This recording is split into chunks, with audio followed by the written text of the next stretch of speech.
बहुत ध्यानपूर्वक सुनिएगा, नहीं तो आपके मन में प्रश्न उठ सकते हैं। गोविंद दास जी एक दिन शौच के लिए गए। सोचो उनकी भक्ति स्थिति कितनी ऊंची है। गोविंद दास जी एक दिन सुबह सुबह शौच करने के लिए गए जंगल में, और शौच करने के लिए जब गए तो ठाकुर जी के मन में आ गया कि मुझे इसके संग खेलना है। और शौच करते हुए गोविंद दास जी बैठे हैं, शौच निवृत्त हो रहे हैं, और सोई ठाकुर जी वन में पहुंच गए और पीछे थे फलन ने तोड़ तोड़ के गोविंद दास पे मार रहे हैं। अब गोविंद दास देखे कौन आया, और पीछे देखो त्रिमंगल ठाकुर जी खड़े हैं। अब आप विचार कर सकते हो, हम इतने शुद्ध, इतने पवित्र, इतनी मर्यादाओं का पालन करते हैं, तब भी ठाकुर जी के सामने अपने घर की सेवा में जाते हैं, और यहाँ गोविंद दास के साथ में ठाकुर जी ये भी विचार नहीं करते कि वो शौच के लिए जा रहा है। और ये केवल गोविंद दास के साथ हुई घटना नहीं है। इसी कलिकाल में, इन्हीं 50 वर्ष के अंतराल में हमारे गोरखपुर में विराजमान हुए श्री राधा बाबा महाराज। नाम सुना राधा बाबा का? राधा बाबा महाराज की ऐसी अद्भुतता, वे अपने संपूर्ण जीवन काल में कभी वृंदावन नहीं आए, पर उन्होंने वृंदावन के लिए एक ग्रंथ लिखा, एक छोटी सी पुस्तक लिखी, उसका नाम है केली कुंज। और केली कुंज में बाबा ने एक एक बात लिख दी। केसी घाट से बिहारी जी कितने दूर हैं, बिहारी जी से राधा वल्लभ जी की दूरी कितनी है, बीच में कैसे कैसे चौराहे आते हैं, कहां पर भगवान की गौचारण लीला हुई है, कहां पर अक्रूर घाट है, अटल वन कहां पर है, ये सब केली कुंज में महाराज जी ने लिखा है। उनसे किसी ने पूछा, बाबा आप कभी वृंदावन तो गए नहीं, तो वृंदावन को पूरा भाव कहां थे आगो? बोले मैं वृंदावन ना गयो, वृंदावन मुंह में ही रह गए, मेरे चित्त में ही रह गए। तो किसी ने कहा बाबा आप तन से भी एक बार वृंदावन जाओ, तो वे कहते बोले अगर मैं तन से वृंदावन गयो तो फिर वापस कभी आ नहीं पाऊंगा, या हमारे मैं जाऊं ना हूं। ऐसे राधा बाबा महाराज गोरखपुर में विराजते थे। तो उनकी लीला में एक बात आती है कि वे सुबह सुबह जब शौच के लिए जाते थे, सुबह 4:30-5 बजे, एक माताजी, बूढ़ी माताजी उनके पीछा करती थी। और जब वे शौच के लिए दूर वन में बैठे होते तो वो माताजी एक झाड़ी के पीछे बैठ के बाबा को देखती थी। तो बाबा के किसी शिष्य परिकर ने ये देख लिया, उसने माताजी को पकड़ के कहा, बोले हे मैया सुनो, हम सब जानते हैं तुम सुबह सुबह जाती हो बाबा के पीछे, है शौच के समय तो कम से कम ये सब नहीं करना चाहिए आपको। संत महापुरुष हैं बेचारे, पूरे दिन दर्शन देते हैं, दुनिया भर के लोग दर्शन करने आते हैं, पूरे दिन दर्शन किया करो, आप सुबह सुबह क्यों जाती हो उनके पीछे? तो माताजी के नेत्र सजल हो गए, वो बोले मैं बाबा के पीछे नहीं जाती। तो बोले बाबा जब सुबह सुबह शौच के लिए जाते हैं ना, तब इनके पीछे नन्हों से सांवरों सलोनों से एक बालक जावे, और वो बाबा के सामने ही बैठो रहे। वो पूरे दिन नहीं रहता, वो सुबह सुबह जब ये शौच के लिए जाते हैं तभी आता है। मैं तो उस बालक को देखने जाती हूँ। और बाबा जब शौच में बैठे होते हैं ना, तो इन दोनों की आपस में चर्चा चलती है, बड़े ठहाके मार मार के दोनों हंसते हैं। मैं तो वो देखने जाती हूँ। मतलब आप विचार कर रहे हैं, भक्तों की वो स्थिति जिसको हम परम अपवित्र मानते हैं, उस स्थिति में भी भक्त चले जाते हैं, तो ठाकुर जी वहां भी आ रहे हैं उनके पास में। तो ऐसी स्थितियों में ऐसे भक्तों के भाव देखने के लिए, उनका अनुकरण करने के लिए ठाकुर जी, यही कर्म है ठाकुर जी का। कौन भक्त कब कहां क्या कर रहा है, कौन से भाव से मुझको भज रहा है, किस भाव से मुझे अर्पण कर रहा है, वही भाव प्रिय है ठाकुर जी को। वही भाव देखने के लिए ठाकुर जी आते हैं।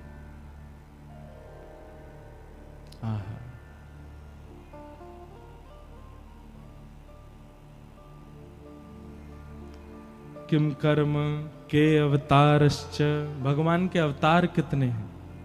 भागवत जी में इसका भी प्रमाण है कि भगवान के अवतार असंख्य हैं, पर कुछ पढ़ने सुनने जानने के लिए दशावतार और 24 अवतार अंश और कला अवतारों के रूप में ये बताए गए हैं। बाकी भगवान के अवतार अनेक हैं। अभी मैं और आप जलंधर में बैठ के कथा सुनने, ठाकुर जी का इस समय भी कहीं ना कहीं कोई ना कोई अवतार हुआ होगा। ठाकुर जी कहीं ना कहीं कोई लीला कर रहे होंगे। और धर्मः कम शरणम गतः। अंतिम प्रश्न, भगवान के जाने के बाद धर्म किसकी शरण में गया? भैया देखो, जिसके लिए धर्म स्थापित किया भगवान ने, किसके लिए धर्म स्थापित किया? मेरे और आपके लिए किया। ठाकुर जी के जाने के बाद धर्म कहां गया? जिसके लिए धर्म स्थापित किया उसकी शरण में है, मेरी और आपकी शरण में। धर्मः कम शरणम गतः, ये धर्म हमारी शरण में है। हम धर्म का पालन करते हैं तब धर्म हम पर कृपा करता है। तो धर्म ही हम सब धर्म के शरणार्थी हैं। हम सबको धर्म का पालन करना है। इन्हीं 6 प्रश्नों का अब विस्तार से उत्तर दिया जा रहा है, वही भागवत की कथा है। सूत जी महाराज यहां से कहना प्रारंभ करते हैं कि सवै पुंसाम परो धर्मो यतो भक्तिर अदोक्षजे अहैतुक्य प्रतिहता ययात्मा संप्रसेदति। सवै पुंसाम परो धर्मो यतो भक्तिर अदोक्षजे। बहुत ध्यानपूर्वक सुनिएगा। या तो बंधुओं जीवन में भक्ति आवे नहीं, और आवे तो कैसी आवे? बोले अहैतुकी भक्ति आवे। बहुत सावधानी से सुनिए सब लोग, इधर देखो। या तो भक्ति आनी नहीं चाहिए, और आवे तो कैसी आवे? अहैतुकी आवे। अहैतुकी किसे कहते हैं? चाहे कुछ हो जाए उस स्थिति से न विच्छिन्न होने वाली भक्ति को अहैतुकी भक्ति कहते हैं। आप लोग ये बात तो भूले ही जाइए कि आपके जीवन में यदि भक्ति आएगी तो कोई कष्ट नहीं आएगा, संकट नहीं आएगा, बल्कि मैं तो ये बात कह दूं तो सामान्य स्थिति से ज्यादा आएगा। आप सामान्य जीवन जीते थे तो सामान्य जीवन में जितना कष्ट, जितना संकट आपके जीवन में था ना, उससे 1% ज्यादा आएगा भक्ति मार्ग में आने के बाद। और क्यों आएगा इसका भी प्रमाण है। सुनो, हम आप सब लोगों का जीवन प्रारब्ध पर निर्भर होता है। अपने पूर्व के कर्मों को ही हम सब भोग रहे होते हैं। अब ठाकुर जी ने हमारा जीवन जो है वो कैसे डिजाइन किया होता है कि कुछ कष्ट ये भोगेगा 15 वर्ष की उम्र में, फिर कुछ कष्ट ये भोगेगा 20 वर्ष की उम्र में, फिर कुछ कष्ट ये भोगेगा अपने विवाह के बाद 31 वर्ष की उम्र में, फिर कुछ कष्ट ये भोगेगा 40 वर्ष की उम्र में, फिर कुछ आएगा 45 वर्ष में, फिर कुछ आएगा 50 वर्ष में।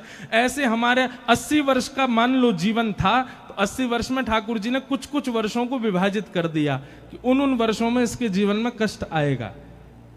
लेकिन कई बार ठाकुर जी क्या करते हैं, हमारे प्रारब्ध के कष्ट को एक जन्म में ही नहीं भुगवाते, फिर एक जन्म के बाद फिर एक और जन्म लेना पड़ता, फिर उसमें भोगने पड़ते हैं। अच्छा, फिर एक जन्म में हम आए तो थे पूर्व के प्रारब्धों को भोगने के लिए, पर इस जन्म में जो हमने कर दिया वो भी तो भोगना है। ध्यान से नहीं सुनोगे तो बाउंसर जाएगी सिर के ऊपर से, इसलिए बहुत ध्यान से सुनना। मुझे एग्जाम्पल दे रहा हूं, मुझे जन्म मिला, मान लो मेरे जीवन के अमुक वर्ष भगवान ने दिए। उन अमुक वर्षों में मुझे अपने पुराना लेखा जोखा, जो मैंने कितने जन्मों में मैंने जो कुछ भी किया, वो मुझे इस जन्म में भोगना है। अब इस जन्म में मैं उनको तो भोग रहा था, पर इस जन्म के क्रियाकलाप मेरे अलग ही चल रहे थे। ठाकुर जी बोले पुराना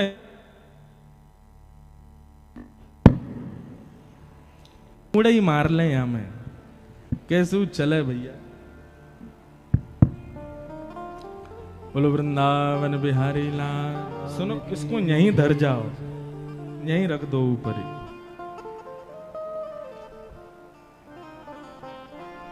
ये बंद होगा तो वो उठा लेंगे, तुम चालू रखना, ठीक है? ऐसे मत रखो यार, बहुत अजीब लगेगा। हाँ, यूं रख दो बस। ये चल रहा है। बोलो वृंदावन। आवाज आ रही है? नेक बढ़ा दियो भैया। आज स्वास्थ्य ठीक हुआ तो माइक खराब हो गया। क्या बता रहा था मैं तो भूल ही गया। अरे बताओ, कोई तो बताओ, कहां था मैं? हाँ, प्रारब्ध। मान लीजिए कि मुझे अमुक वर्ष का जीवन मिला और उस अमुक वर्ष के जीवन में मुझे पूर्व का भोगना था, पर इस जन्म में मैंने अलग अपनी लिस्ट और बना ली। भगवान बोले पुराना तेरा खत्म नहीं हुआ, तेने नए और बना लिए। हम हिसाब बराबर करने के लिए आए हैं संसार में, पर हमारा इस जन्म का तो हिसाब अलग ही, बही खाता खुल गया हमारा। पुराना तो खत्म ही नहीं हुआ, नया और खोल लिया हमने। इसके साथ बुरा कर दिया, उसके साथ अनीति कर दी, इसके संग ये कर दिया, इसका लेखा जोखा तो अलग बन गया।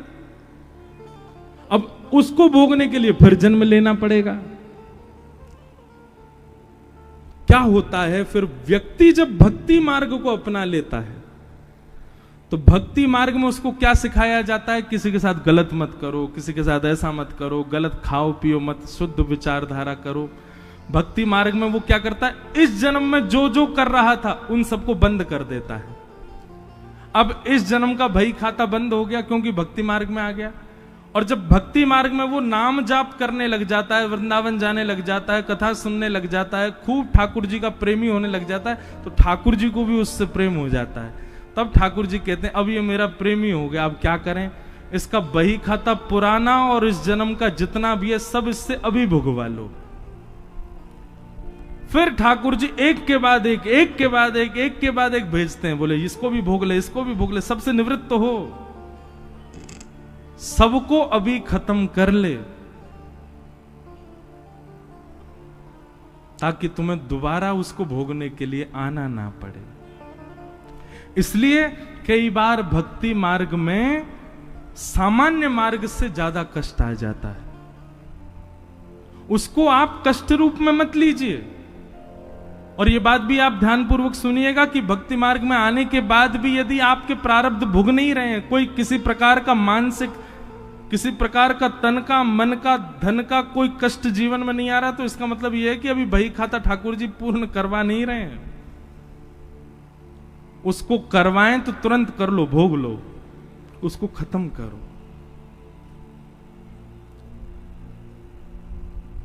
लेकिन जीवन में आने वाली किसी भी प्रकार की स्थिति से व्यक्ति जब भक्ति मार्ग का त्याग कर देता, ओहो भगवान ने मेरे साथ ऐसा किया, भगवान कुछ नहीं होते, सब ये सब इन लोगों ने बना रखा है, ये सब ऐसे हैं, और नास्तिकता को अपना लेता है व्यक्ति, अपने जीवन से छोड़ देता है भक्ति मार्ग को।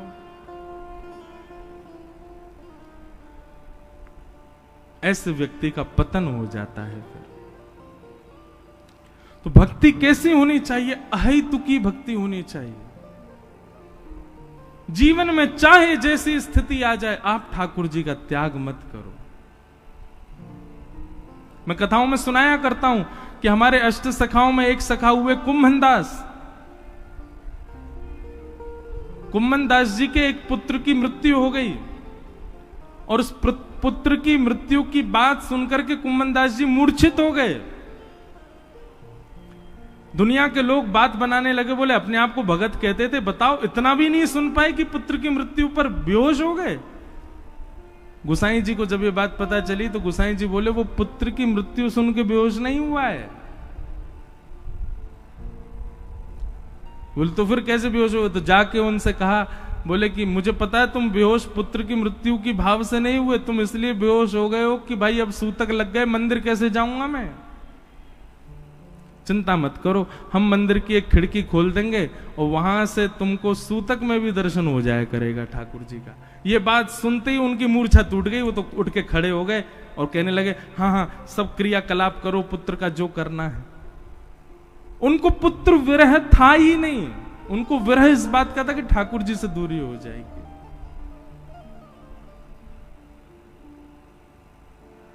तो भैया भक्ति मार्ग यदि जीवन में आया है तो याद रहे, परिस्थिति कैसी भी आ जाए, कितनी बुरी से बुरी भी आ जाए, आप भक्ति मार्ग का त्याग मत करना। ये दृढ़ता अपने चित्त में धारण करो, ये विश्वास अपने चित्त में धारण करो और चल पड़ो उस मार्ग पर, स्थिति कैसी भी आ जाए। एक पद हम गाते हैं, हे मारा गिरधर लाल थारो नचायो नाचू रे, मारा गिरधर लाल थारो नचायो। शब्द सुनिएगा, मारा गिरधर लाल थारो नचायो नाचू रे, मारा गिरधर लाल थारो नचायो नाचू रे। हे मारा नट राजा थारो नचायो नाचू रे, मारा नट राजा थारो नचायो नाचू रे। हे मारा गिरधर लाल थारो नचायो नाचू रे, मारा गिरधर लाल थारो नचायो नाचू। शब्द सुनो, थारे घर में रहूं निरंतर, थारी ही हाथ चलाऊं। थारे घर में रहूं निरंतर, थारी ही हाथ चलाऊं। हे थारे धन से थारे जन की, थारे धन से थारे जन की, थारे धन से थारे जन की, थारे धन से थारे जन की। ओ सेवा टलह बजाऊं बजाऊं, मारा गिरधर लाल थारो नचायो नाचू रे, मारा गिरधर लाल थारो नचायो नाचू रे। बंधुओं, भक्ति का मतलब यही होता है जो यहाँ पंक्तियां लिखी हैं।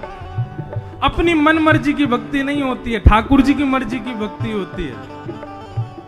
जा रंगरा कपड़ा पहरावे, वैसो ही सांग बनाऊं। जा रंग गाओ सब लोग, कपड़ा पहरावे वैसो ही स्वाग बनाऊं। हाँ, वैसो ही स्वाग बनाऊं,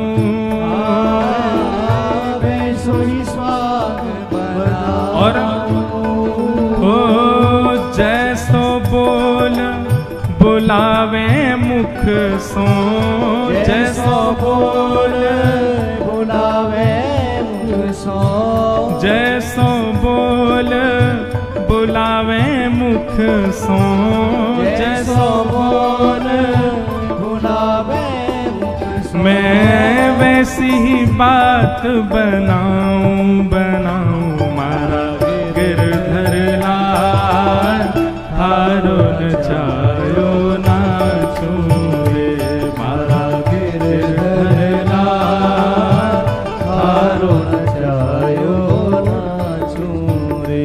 मारा नट राजा थारो नचायो नाचू रे, मारा नट राजा थारो नचायो नाचू। बहुत अच्छी पंक्ति है। घर का प्राणी कहाँ न माने, मन मन खुशी मनाऊं। घर का प्राणी कहाँ न माने, मन मन खुशी मनाऊं। घर के लोग मेरी बात नहीं सुनते, मैं उनसे कहता हूँ कथा में चलो तो कहते हैं तू पागल है, तू कथा में जाता, हम थोड़ी सुनेंगे कथा। हम कहते हैं घर में ठाकुर जी की अष्टयाम सेवा शुरू कर दो, तो मुझे नाटक समझते हैं। नाम जप की कहता हूं तो भी मना करते हैं। गिरिराज परिक्रमा वृंदावन सबके लिए मना करते हैं, कोई बात नहीं। घर के लोग यदि मेरी बात नहीं मानते तो इसमें भी प्रसन्नता क्या। अगर ये घर के लोग बात मान जाते तो मेरा इनसे मोह हो जाएगा। अच्छा ये मेरी बात नहीं मान रहे तो इनसे मेरा मोह तो भी दूर होता जाएगा। घर का प्राणी कहाँ न माने, मन मन खुशी मनाऊं,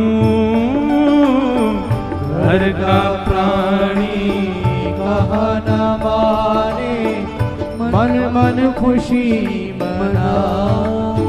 ओ थारे इस मंगल विधान में, थारे इस मंगल विधान में, थारे इस मंगल विधान में, थारे इस मंगल विधान में, मैं काहे टांग अड़ाऊं अड़ाऊं। मारा गिरधर लाल हारो नचायो नाचूं रे, मारा गिरधर लाल हारो नचायो नाचूं रे। ओ मारा नट राजा हारो नचायो नाचूं रे, मारा नट राजा बोल गिरधर लाल प्यारे की, करताल बजा के गाओ।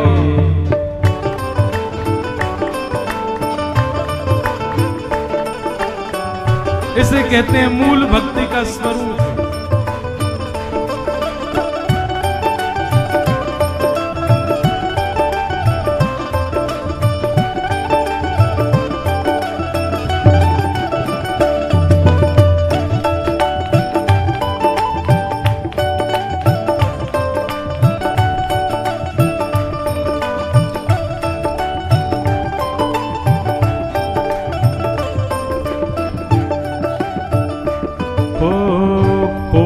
हजारों पकड़ ले जावे, मैं दौड़ दौड़ के जाऊं।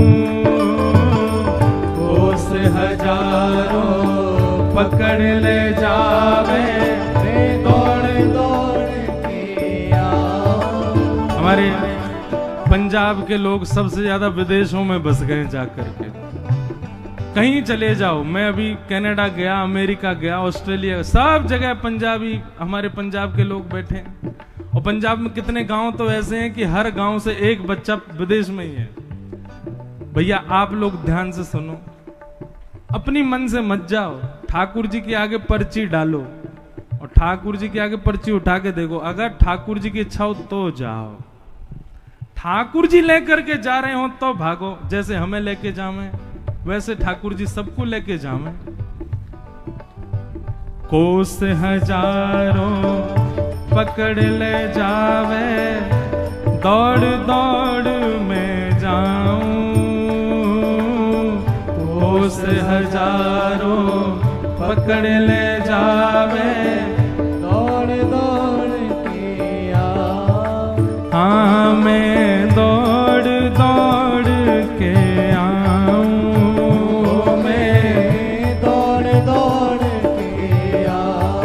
ओ मैं दौड़ दौड़ के आऊं, मैं दौड़ दौड़ के आऊं। और हे जो तू आसन मार बैठावे, जो तू आसन मार बैठावे, जो तू आसन मार बैठावे, जो तू आसन मार बैठावे, तो मैं मुख भी नाही हिलाऊं हिलाऊं।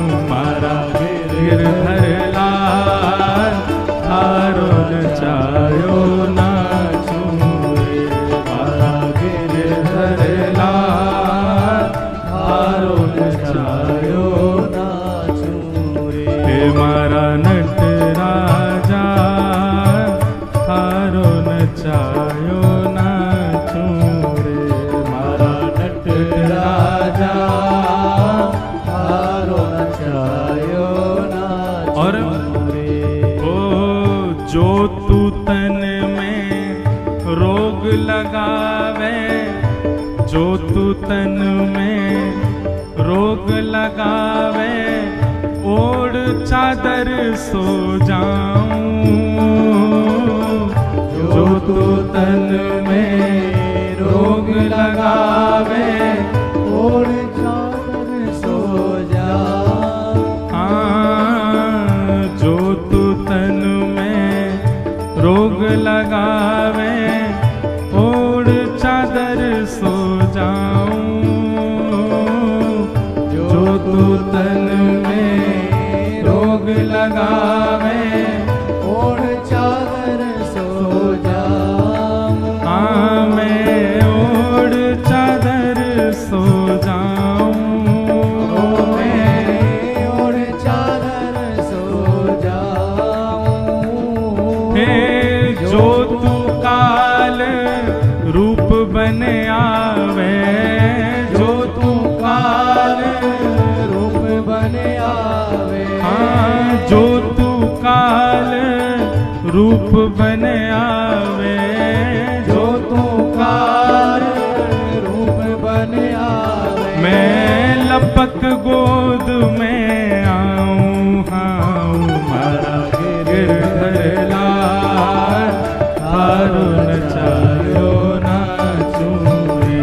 मारा गिरधर लाल, हारो नचायो नाचूं रे। हे मारा नटराजा, हारो नचायो नाचूं रे।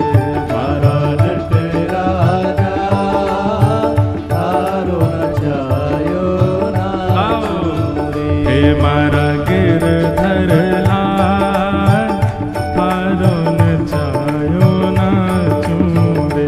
मारा गिरधर लाल, तारो नचायो नाचूं रे। हे मारा नटराजा, हारो नचायो नाचूं रे। मारा नटराजा, तारो नचायो नाचूं रे। कुल गिरधर लाल प्यारे की।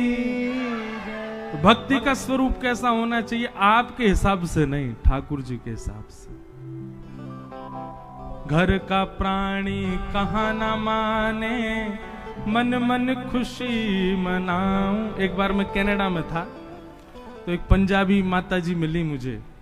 माताजी तो नहीं थी होंगी 31-35 साल के बीच के। उन्होंने मुझसे क्या प्रश्न किया, बोले महाराज जी मैंने 16 सोमवार किए। मैंने कहा अच्छा। पति मिल गया, विदेश आ गई। मैंने कहा फिर? वो तो पीता है खाता है, सब उल्टे सीधे काम करता है, ऐसा सोमवार तो नहीं करना था मुझे। 16 सोमवार किए, फिर भी ठाकुर जी ने ऐसा पति क्यों दिया? मैंने कहा बहन सुनो एक बात, यदि अनुकूल पति मिला होता ना तो आप कथा में नहीं आती आज। अनुकूल पति नहीं मिला। देखो अनुकूल पति मिलेगा तो दोनों कथा में आओगे, और प्रतिकूल पति मिलेगा तो एक ही कथा में आएगा, दोनों नहीं आएंगे। मैंने कहा आपने 16 सोमवार किए फिर भी प्रतिकूल पति मिला, इसका मतलब क्या है? ठाकुर जी ने कहा भाई जो थोड़ा बहुत मोह तुम्हारे बंधन का कारण है वो पति में होगा, वो मोह भी तुम्हारा नष्ट हो जाए, इसलिए प्रतिकूल। भैया ये व्रत नियम साधन करने से आपके मन चाहिए स्थिति आपको नहीं मिल सकती। ये व्रत साधन नियम ये जितने भी हम सब लोग करते हैं ना, इनके पीछे कोई विधान या कोई भाव वैसा मत रखा करो कि आप जैसा सोच रहे हो वैसा मिलेगा ही। प्रारब्ध में जो है वो मिलेगा। और कई बार अनुकूल स्थिति मिलना ये प्रतिकूल से ज्यादा घातक होती है। अनुकूल स्थिति बार बार मिले ये प्रयास मत करो। जैसा आप चाहते हो वैसे बच्चे हो जाएं, जैसा आप चाहते हो वैसा पति हो जाए, जैसे आप चाहते हो वैसी पत्नी हो जाए, जैसा आप चाहते हो वैसा पूरा सब संसार आपके लिए नहीं हो सकता। प्रतिकूलता ही हमको आगे बढ़ा रही है। अब सब अनुकूल हो जाए तो आप आलसी हो जाओगे, सब अनुकूल हो जाए तो आप कुछ नहीं करोगे, हाथ पे हाथ धर के बैठे रहोगे। इसलिए प्रतिकूलताएं जीवन में जितनी ज्यादा होंगी आप उतने आगे भगोगे। एसी का आविष्कार किस लिए हुआ? क्योंकि गर्मी ज्यादा हो गई। अब गर्मी ज्यादा किसी को प्रिय नहीं है, लेकिन गर्मी जब बहुत मात्रा में होने लगी तो फिर निदान करके व्यक्ति ने एसी बनाया ना। इतनी संख्या में भीड़ होने लगी तो माइक बनाया गया ना। प्रतिकूलता ही आविष्कार करवाती है, प्रतिकूलता ही नवीनताओं को जन्म देती है, प्रतिकूलता ही जीवन में हमको आगे बढ़ाती है। इसलिए कई बार प्रतिकूलता जीवन में होना, उसको भगवान का आप आशीर्वाद माना कीजिए। हमारी कथा की फिलॉसफियां कई जगह से आपको अलग ही मिलेंगी, लेकिन ये बात वास्तविक है, ये कोई अनर्गल बातें नहीं है। मीराबाई सोच रही हैं कि यदि मेरी ननद और यदि मेरे देवर मेरे सहायक होते तो शायद मैं कभी वृंदावन नहीं जा पाती। ये दोनों मेरे विपक्षी थे, इसीलिए मैं वृंदावन गई, इसीलिए मुझे वृंदावन मिला। दोनों अनुकूल होते कभी नहीं होते। कंस राक्षस नहीं होता, देव होता तो भगवान कृष्ण का कभी अवतार ही नहीं होता, आते ही नहीं। कंस के दुष्टत्व से ही पृथ्वी ने प्रार्थना की भगवान कृष्ण आए। तो प्रतिकूलता कई बार नवीनताओं को जन्म देती है, कई बार आपके सुंदर भावों को सुदृढ़ करती है। इसलिए प्रतिकूलता को कभी कभी प्रसाद समझ के स्वीकार किया करो, चाहे वो बच्चों की हो, चाहे पत्नी की हो, पति की हो, परिवार की हो, रिश्तेदारों की, नातेदारों की हो, समाज संसार की हो।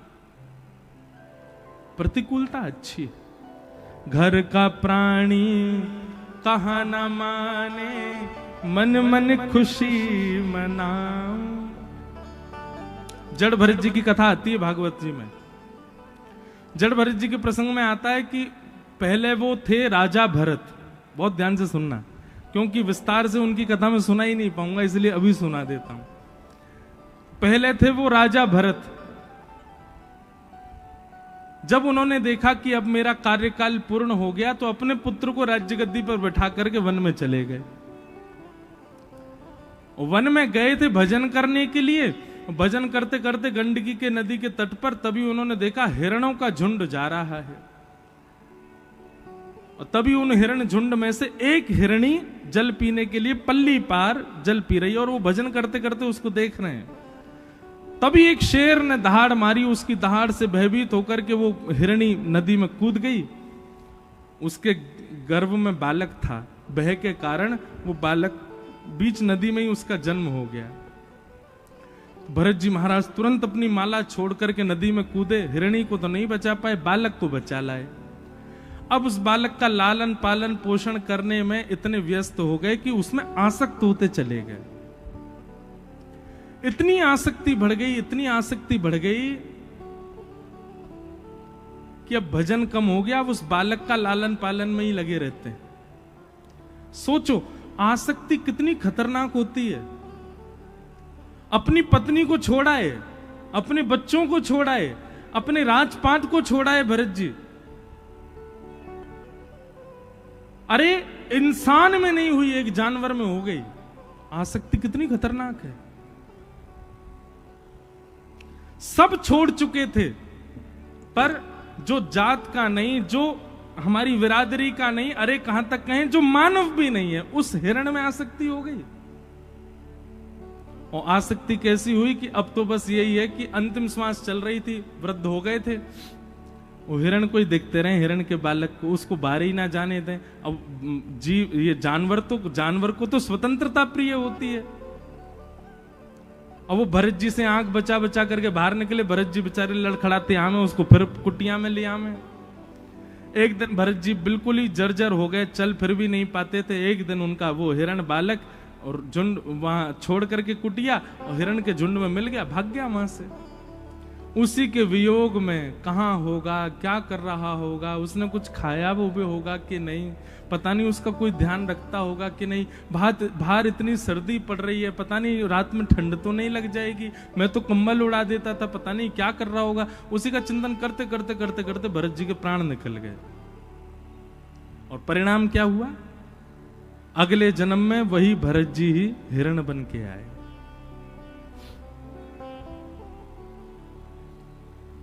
अच्छा एक बात बताएं, बुरा नहीं मानना,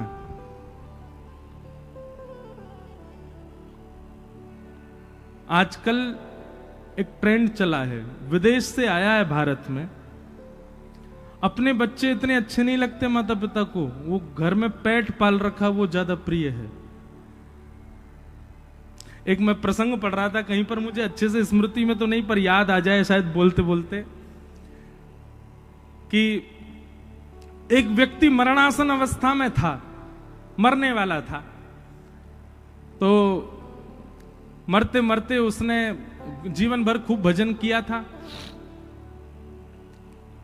तो नारद जी महाराज ने जब उसकी मरणावस्था को देखा तो भगवान से कहा, भगवान इसको वैकुंठ बुला लीजिए। भगवान बोले, मैंने तो द्वार खोल रखे हैं, तुम में सामर्थ्य हो तो इसको लाके दिखा दो। तो नारद जी गए, उससे जाकर के कहने लगे, हे भाई चल, तेरे लिए वैकुंठ के द्वार खुलवा दिए मैंने, अब तो तेरा शरीर पूरा हो गया, चल मेरे साथ वैकुंठ। तो नहीं नहीं नहीं, मैं नहीं जाऊंगा। क्यों नहीं जाएगा? बोले, मैंने इतना बड़ा घर बनाया, बच्चों को योग्य बनाया, पर ये बच्चे अभी भी थोड़े बुद्धि से कमजोर हैं, इसलिए इनका थोड़ा मुनाफा करवाऊंगा, मैं इनके पास ही रहूंगा। बोले, कैसे रहेगा, तेरे प्राण तो निकलने वाले हैं। तो व्यक्ति बोला, वो भैंस बन रही है ना, बोले हाँ, मैं उसका चिंतन करते हुए मरूंगा, उसका पड्डा बन के आऊंगा। तो उससे क्या होगा? बोले, उससे ये होगा कि भैंस का दूध बनेगा, तो ये बाहर से दूध इतना महंगा खरीद के लाते हैं, कम से कम घर में ही दूध आ जाएगा, थोड़ा तो मुनाफा होगा। नारद जी बोले, वाह भले आदमी, तेरे जैसा नहीं देखा मैंने किसी को।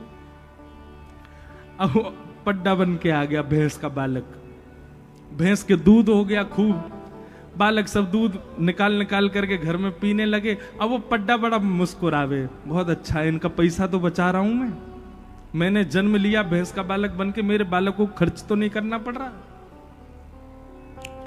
नारद जी को उस पर दया आ गई, बोले, बता अपने परिवार के लिए बता, भैंस का बालक बन के आ गया। जब वो भैंस के बालक से अब अपने अंतिम समय में आने लगा, नारद जी बोले, अब तो तेरा काम पूरा हो गया, तेने दूध के पैसा बचवा दिए बालकों के, अब तो चल दे मेरे साथ। बोले, नहीं नहीं, अभी नहीं जाऊंगा मैं। क्यों? बोले, बालक जो है ये बड़े जो है रात में तान दुपट्टा गहरी नींद में सोते हैं, इनका घर चौपट्टा सा खुला रहता है, मुझे बड़ी चिंता होती, कहीं कोई चोर चकारे घुस गए तो।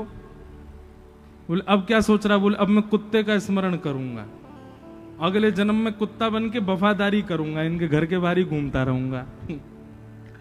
नारद जी बोले, वाह भले आदमी, कुत्ता बन गया। अब वो भारी रहता है, कभी उसमें घर के बालक की डंडा वंडा मार देते हैं। तो नारद जी कहते हैं, तेरे को मारते हैं, तेरे को कोई बात नहीं है, तो मेरे बालक ही, मेरे बालकों के बालक हैं, मैं 2 पीढ़ी तो संभाल ली, मैं संभाल के जाऊंगा इनको। वफादारी करने लगा महाराज, चोर भी आ जाए तो उस पर भौंकता रात में। नारद जी महाराज बोले भैया बहुत लोग देखे, तेरे जैसा नहीं देखा। जब कुत्ते के जीवन में भी उसका अंतिम समय आ गया तो नारद जी बोले, अब तो चल वैकुंठ, तेने 3 जन्म गवा दी। बोले, नहीं नहीं, ऐसे नहीं जाऊंगा। बोले, तो अब क्या करेगा? बोले, अब सर्प बन के आऊंगा। क्यों? मेरे बालकों के बालकों ने बड़े शत्रु बना लिए, उनको जा जाके डसूंगा मैं, इनकी रक्षा करूंगा। सर्प बन के आ गया, घर के कोने में रहने लगा, और जैसे शत्रु आते थे कुछ करने के लिए तो वो आके उनकी रक्षा के लिए खड़ा हो जाता था, और महाराज उनके सामने। एक दिन उन घर के ही कोई बालक सर्प के पास मतलब वहीं जा रहा था, तभी नारद जी भेष बदल के आए और घर के लोगों को बता दिया, वहां पे कोने में सर्प है, उसको पकड़वा दो। घर के लोग गए और उसी सर्प को पकड़ करके उसके मुंह काट दिया, उसका मृत्यु कर दी मार मूर के। फिर नारद जी उसको पकड़ के वैकुंठ में ले गए। बोले, अब तो तुझे आना ही पड़ेगा। वैकुंठ में जाकर के भी रोने लगा, मुझे बिल्कुल अच्छा नहीं लग रहा है, मेरा परिवार आपने छुड़वा दिया, अरे 3 पीढ़ियां मैंने संभाली थी और संभालता रहता। भगवान कहते हैं, बोले नारद, ये है संसार के लोग, ये इतने आसक्त हो चुके हैं, आसक्ति इतनी गंदी हो चुकी है इन सब के चित्त में कि इनको वैकुंठ की आवश्यकता नहीं है। ये भजन वैकुंठ का करते हैं, सुनते कथा में वैकुंठ है। पर आप सबको एक बात बता दूं, वृद्धावस्था जब हमारी भी आएगी ना, सत्य बता रहे हैं, उस समय पर हमको वैकुंठ का स्मरण नहीं होगा। भागवत जी में कितनी बार प्रमाणित किया गया है कि भाई मृत्यु समीप आने पर भगवत स्मरण और भगवत सेवा का स्मरण, भगवत धाम का स्मरण बहुत कम लोगों को हो पाता है, सबको नहीं होता। मुक्ति की कामना सबको नहीं होती, उस समय इतनी ज्यादा आसक्ति हमारी बढ़ जाती है। तो भैया आसक्ति तो हमारे चित्त में है, ये बात तो प्रमाणित है। हम आसक्ति आसक्ति का मतलब समझते हैं? एक तो होता है मोह, और मोह की ही चरम स्थिति होती है आसक्ति। आसक्ति कैसी होती है? मोह का मतलब तो होता है कि एक बार को वो व्यक्ति दूर हो जाए तो भी हम रोएंगे, थोड़े बहुत देर चीखेंगे, चिल्लाएंगे, पर फिर भी रह लेंगे। आसक्ति कैसी होती है? वो व्यक्ति यदि दूर हो गया तो प्राणी निकल जाएंगे। ये आसक्ति है। आसक्ति हम सबके चित्त में है, पर ये आसक्ति संसार की वजह बिहारी जी से है जाए, ये आसक्ति राधा वल्लभ जी से है जाए, ये आसक्ति कथा से है जाए, ये आसक्ति वृंदावन से हो जाए। रस्सी तो हम सबके गले में है, पर वो खूंटा की जगह किसी गौशाला में बंध जाए, कहीं सुंदर स्थान पर हो जाए। आसक्ति तो है चित्त में, पर वो आसक्ति ठाकुर जी में क्यों नहीं हो रही है? उसी के लिए तो कथा है। तो भरत जी महाराज अपना राजपाट परिवार सब छोड़ के चले गए, पर आसक्ति कहां हो गई? एक हिरण के बालक में हिरण बन गए। और जब दूसरे जन्म में हिरण बने तो उनको याद था कि मैं पूर्व जन्म में भरत था। दूसरे जन्म में उन्होंने ब्राह्मण का स्मरण करते हुए अपने प्राणों का त्याग किया, तो तीसरे जन्म में वो फिर से एक ब्राह्मण कुल में जन्मे मानव रूप में। और अब की बार वो जन्म से ही कैसे रहे? जड़ की भांति, बिल्कुल ऐसे रहते थे पागलों की तरह। उनके पिताजी ब्राह्मण थे, पिताजी ने उनको याद करवाया, गायत्री मंत्र याद करो। तो वो ऐसा संत जन बताते हैं 6 महीना तक वो ओम ही याद नहीं किया उन्होंने। क्यों? कहीं पिताजी के द्वारा बताए गए मैंने मंत्र याद कर लिए, ज्यादा गुणवान बन गया तो पिताजी कल को कहेंगे गृह प्रवेश करवाया, शादी पढ़वाया, किसी की मृत्यु हो गई है वहां पर अंतिम संस्कार करवाया, फिर से संसार में फंस जाऊंगा। अब के मुझे संसार में फंसना नहीं है। तो बचपन से कैसे रहे? जड़ के भांति, इसलिए उनका नाम पड़ गया जड़ भरत। एक बात तो बहुत प्रमाणित है बंधु, बहुत गुणवान होना, बहुत गुणवान होना एक प्रकार से बहुत संसारी होने का भी एक लक्षण है। पर कैसे? बहुत गुणवान है किसके लिए? संसार के लिए। आपसे चाय बनानी बहुत अच्छी आती है तो लाख आदमी आ जाए घर पे, तू ही बना चाय, तो तू ही बना के लाएगा, तेरे हाथ की से ही सिर दर्द दूर होता है मेरा। और तुम यहां बेचारे बुखार में पड़े हो, बेटा थोड़ा ही तो टाइम लगे, तू बनाया। आपने सब्जी बढ़िया बना दी तो पूरे घर में आपको ही ढूंढा जाएगा, कहां है सब्जी, बना जल्दी, कुछ बढ़िया सी बना दी हो, कि तेरे हाथ में स्वाद बहुत है। आप यदि किसी गुण में श्रेष्ठ हो और उससे आपने एक बार संसार को रिझा दिया, संसार पीछे ही पड़ा रहेगा कि भाई तू ही कर। लेकिन हमारे संत जन कहते हैं कि जब गुण से संसार रीझ करके बार बार आपको पकड़ता है, उसी गुण से कभी ठाकुर जी रीझ गए तो भी बार बार आपको ही पकड़ेंगे। अरे सूरदास जी को पकड़ के बैठा देते ठाकुर जी सामने, बोले पद सुनाओ। हितरवंश महाप्रभु को ठाकुर जी कह करके बोलते थे, मुझे पद सुनाओ, मुझे सुनना है आपसे। हमसे क्यों नहीं कहते? क्योंकि हमने अपने गुण का प्रयोग संसार को रिझाने में लगा रखा है। एक बार प्रयास करके देखो ठाकुर जी की सेवा में, और बस उस सेवा में यह भाव रहे कि और कोई वाहवाही करे ही ना, बस यही वाह करें। गोविंद स्वामी जी के प्रसंग में आता है कि एक बार राग भैरव गा रहे थे सुबह सुबह, तभी किसी बादशाह ने आकर, कुम्मन दास जी के चरित्र में आता है कि एक बार राग भैरव गा रहे थे तो किसी बादशाह ने पीछे से सुन लिया और सुन करके कहा वाह वाह वाह वाह वाह वाह। कुम्मन दास जी बोले कौन वाह वाह कर रहा है? तो बोले एक महाराज बादशाह वाह वाह कर रहा है। कुम्मन दास जी ने उसी समय अपने राग मालिका ग्रंथ में, जो उनकी राग मालाओं की जो किताब थी, उसमें से भैरव राग का पन्ना फाड़ा और उसके टुकड़े करके उसको कुंड में फेंक दिया। बोले आज के बाद इस राग को कभी नहीं गाऊंगा। क्यों? क्योंकि जिस दुनिया के ब्रह्मांड के बादशाह की वाहवाही सुनने के लिए हम गा रहे थे, उसने तो की नहीं। एक कोई सड़क छाप चलता फिरता बादशाह वाहवाही कर रहा है इस पर। अरे तुम्हारी वाहवाही नहीं सुननी है हमको, हमको तो उनकी वाहवाही सुननी है, उसके लिए गाते। परंतु राजा को इतना मोह हो गया कुम्मन दास जी के स्वर से, राजा ने तो अब तो दिन रात उसके मन में वही चलता रहे, क्या स्वर था, क्या आलाप था, क्या राग, जबकि उसके सामने पन्ना फाड़ा फिर भी राजा का मोह हो गया उस राग में। और बादशाह के लिए कौन सी बड़ी बात, गवैया को सामने प्रकट करना। बादशाह तो प्रलोभन देते हैं सोने की मोहरों का और गवैया दौड़े चले आते हैं। बादशाह ने खूब प्रलोभन दिया लेकिन कुम्मन दास जी नहीं गए। लेकिन स्थिति हो गई कि आए दिन बादशाह के लोग लेने के लिए आते, कुम्मन दास जी बहुत परेशान हो गए। अब यहां परिवार के लोग कुम्मन दास जी से कहने लगे, अरे चले जाओ, कुछ मिल ही जाएगा, घर बार बढ़िया बन जाएगा तुम्हारा। पर भक्त की स्थिति कैसी होती है, कुम्मन दास जी से सीखो। कुम्मन दास जी एक दिन चले गए बादशाह के यहां, और बादशाह के यहां जाके बोले, कहिए बादशाह क्या सुनना है आपको।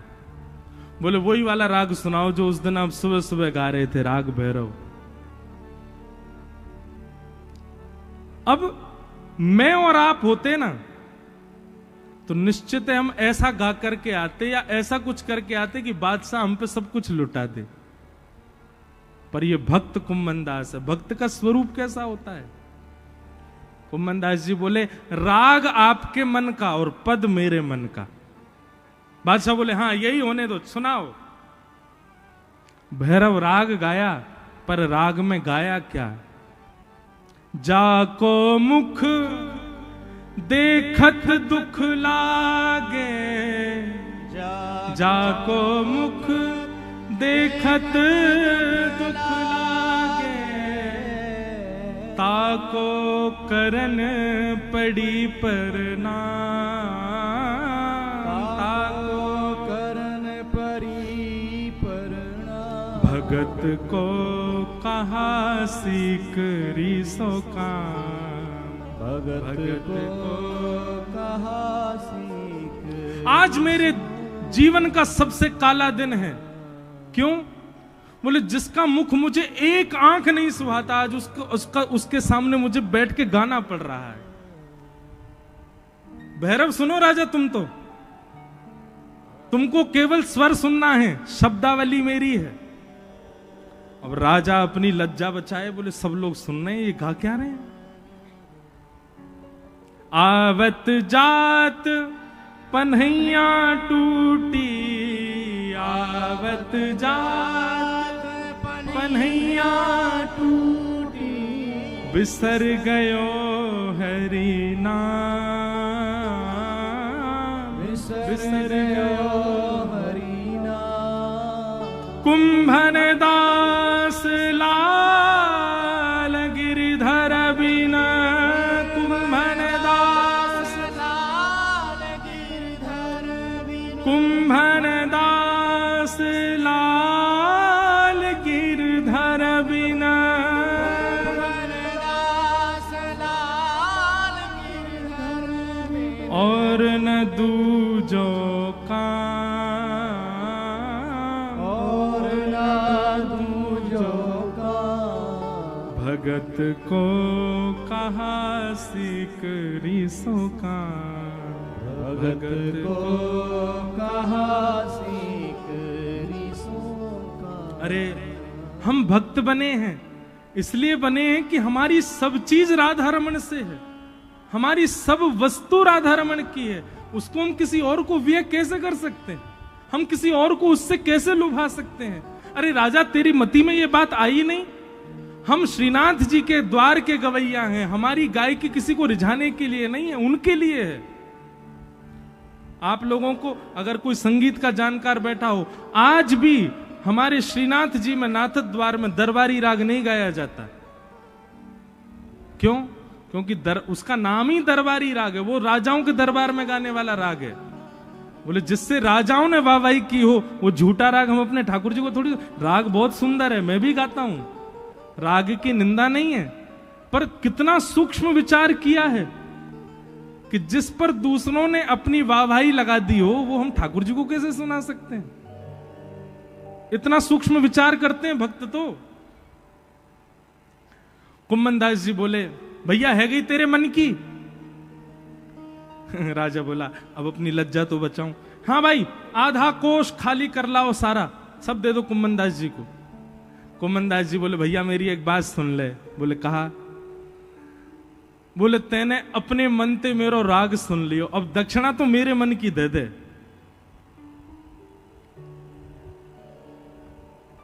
अकबर बोला, बादशाह बोला इससे तो मेरा और मान बढ़ेगा, ये जो मांगेंगे सो दे दूंगा तो सब लोगों में वाहवाही हो जाएगी। कुम्मन दास जी चूकना नहीं, जो चाहिए मांग लो। बोले पहले तू वचन दे, जो मैं मांगूंगा सो देगो, और पूरा पूरा देखो, आधा अधूरो नहीं देखो। बोले अरे आप बादशाह के सामने खड़े हैं, मांगने में चूक मत कीजिए, मांग लीजिए क्या चाहिए। कुम्मन दास जी अपनी झोली फैला करके बोले बादशाह मुझको एक ही वरदान दे दे कि जब तक मेरे तन में प्राण है तब तक तेरो मोह मोह ना देखना पड़े, मेरे सामने कभी मत आइयो, मोकू अपना मुख मत दिखाइयो और तू मेरो मुख भी मत देखियो, बस यही दक्षिणा दे दे मोकू। मोकू तो कभी देखनो ना पड़े, ब्रजभाषा समझ में आवे ना, मोह तो कभी देखनो ना पड़े, ऐसा वरदान दे। हम मांग सकते हैं कभी? महाराज अभी फोन आ जाए आपके पास में, भारत के प्रधानमंत्री यशस्वी श्री नरेंद्र मोदी जी आपको याद कर रहे हैं, तुरंत भागोगे? कथा, अरे कथा तो होती रहती है, क्या करना है भैया। कई बार ना भक्ति मार्ग में भक्ति की परीक्षा लेने के लिए ठाकुर जी उसको उपलब्धियां दिखाते हैं कि ये मेरे मार्ग का त्याग करके उपलब्धि स्वीकार करना चाहता है कि नहीं। और जब आप उपलब्धि के आसक्ति में चले जाते हो, उस उपलब्धि के पास चले जाते हो, ठाकुर जी आपको मतलब समझ लो ठोक बजा के देख रहे थे, कच्चा है कि पक्का। ठाकुर जी समझ जाते हैं कच्चा ही था, मैंने प्रलोभन दिया, इसने तुरंत लपक लिया। लेकिन भक्ति मार्ग में आने के बाद संसार के प्रलोभनों को भी आप ठुकरा दो, तब निकल के आती हैं भक्तिमती मीराबाई, जो राजकीय वस्त्रों का त्याग करती हैं, राजा के पूरी वेशभूषा का त्याग कर देती हैं।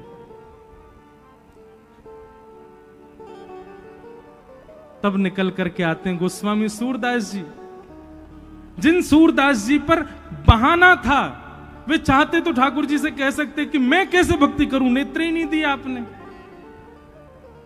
लेकिन ठाकुर जी के द्वारा दी गई उस कमी को ही उन्होंने साधन बना लिया ठाकुर जी की प्राप्ति का। नेत्र नहीं थे तो मन में विचार करते, बोले बाहर के चक्षु की तो आवश्यकता ही नहीं है, बाहर के चक्षु तो संसार में आसक्ति दे देते हैं, मन के चक्षु होने चाहिए। और मन के चक्षु से ही ठाकुर जी का दर्शन करते थे।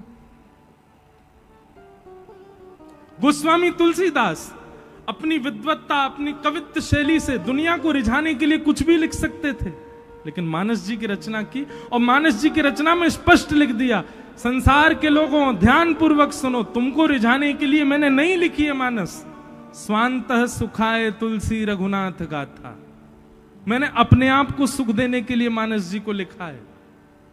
मैं अपने चित्त को राम जी का दास बनाना चाहता हूं, इसलिए मैंने मानस लिखी है। नाम ही है मानस, जो मन से प्रकट है और मन के लिए है, वही मानस। भैया जिसने त्याग नहीं किया ना भक्ति मार्ग में, वो काय बात को भक्त। जो सोचता है मैं सबके संग रहते हुए, सबको समेटते हुए, जैसे मैं पहला था वैसे ही व्यवस्थित रहते हुए मैं भक्ति मार्ग में आ जाऊं, कभी नहीं आ पाएगा। त्याग तो उसको करना पड़ेगा, अपने सुख का, अपनी समृद्धि का, अपने संबंधों का, अपने ऐशो आरामों का, अपने स्वरूप का त्याग तो उसको करना पड़ेगा। त्याग किए बिना भक्ति मार्ग में नहीं आ पाओगे आप। और आ भी गए ना तो आपकी भक्ति कहीं ना कहीं आपसे अपराध बनवाती रहेगी, इसलिए त्याग बहुत जरूरी है।